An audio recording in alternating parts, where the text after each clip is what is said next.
3rd of July till the 21st of August. We were in residency at Kultivator. Yeah.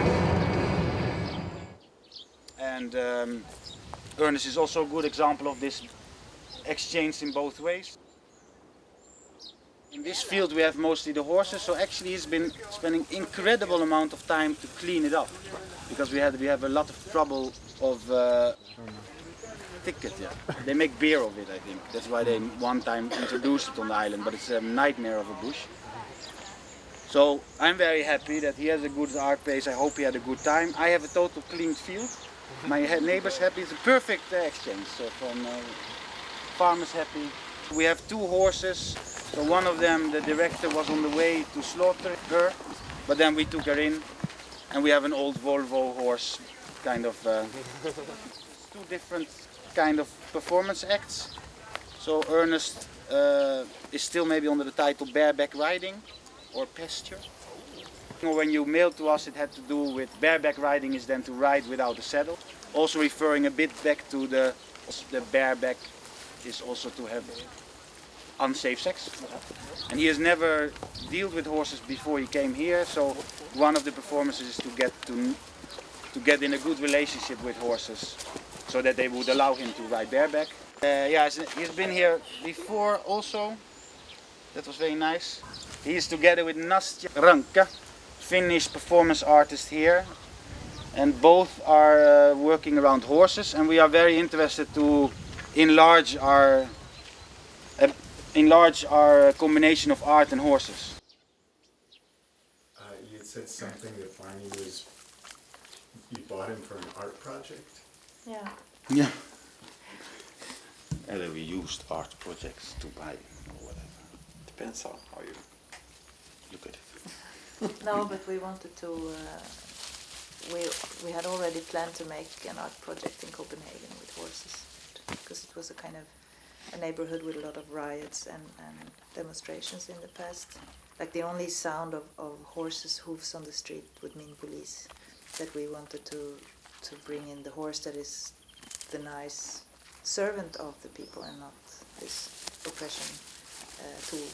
So we looked for a horse that was able to pull a carriage, and Barney showed up, and he's like a pensioner. He used to be a trotter, but I think he wasn't performing very well. He was taken off the tracks, like fairly young, and then he was bought by a young girl. Her father told us when we bought him she was only 10 when she bought him. So this tiny girl managed to train him to be a riding horse. And also when I heard their stories about him, I thought, yeah, he's a good one. He could do this. But then it turned out that he's a good one. He's very good-hearted, but he's much too nervous to be exposed to this kind of new places. I mean, he's as you have gotten to know him now, he's kind, but he's very, very aware of everything around him. It's like they have special permission to travel. You have to get certain papers for the horses. If the horse is going to perform a cultural action, this thing doesn't exist. Like, they don't have that kind of paperwork for a horse to do an art project. Even if we would have chosen to use him, we could not have taken him over because he couldn't get the papers. The lovely Miss Bea. She came. That was a kind of more dramatic. I was called in the morning. We decided to take her into Kalmar to the slaughterhouse. So they were over the bridge, and then this colleague of mine riding with him, she said, "No, maybe we could call Malin and ask if they want her." So they asked then in the morning, "Do you want a horse?" And yeah, we did. So then she came here. They burned her. So she was really close to the lovely Bea. A lovely horse. But it was really like a present, and I think she's troublish many times, but she's also really lovely. And when we had her in the beginning, and like before, she was, I didn't know anything. Then she started to show a bit more of her very like own ways of how she wants things to be done, and you realize or you notice that you can't do everything you want with her. But we just did a lot of things, and I felt really good about myself, because when I came to school and I talked to this other girl that had her before, she said like, oh, but you can't, you can't put new shoes on her or fix the hooves because she's kicking too much, and I couldn't hire anyone to do it. But we can lift her hooves, and we can do many little things anyway better than what she explained. So I felt, oh, it's not so bad anyway. No. And then when she was alone, I mean, she's building up a really strong relation to the horse that she has in the field with her. Yeah. And she was alone, Bea was alone for a while. And then she was really like a dog with us. And we were out walking in the forest, and she went with us. And we could ride her independently. So I think she just needs contact very much. She wants to be really close to someone, preferably a horse, but if it's no horse then. And she was so cute. They were in that big field where the sheep are. And in the end of that field there is like a farm across the road, and he had some bulls in a very small thing.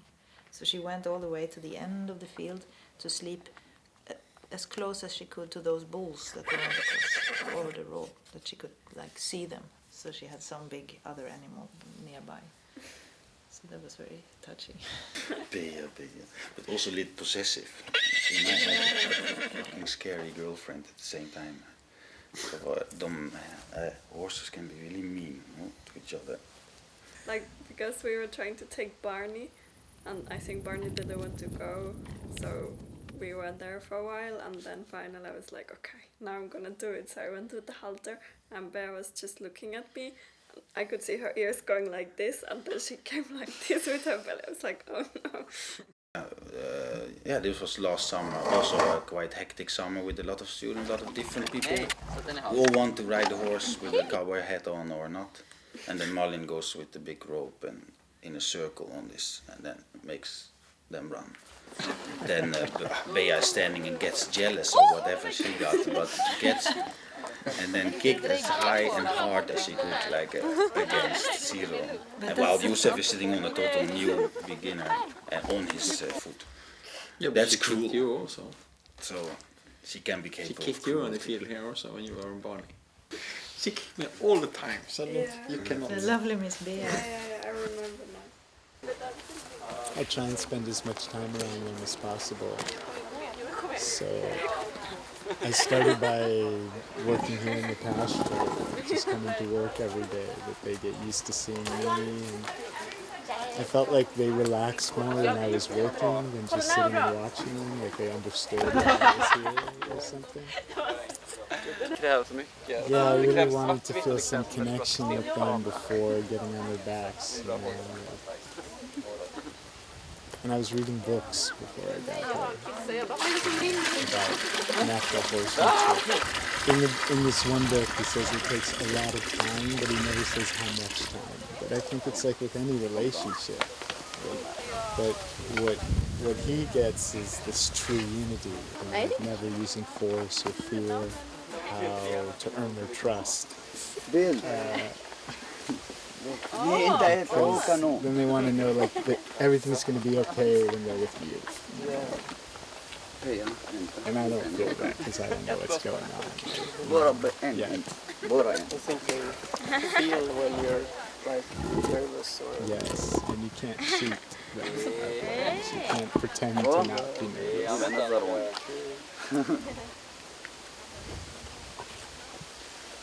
And then, yeah, my project is to ride without saddles. So with her, I got on her right away, just sitting on her, and she doesn't even notice.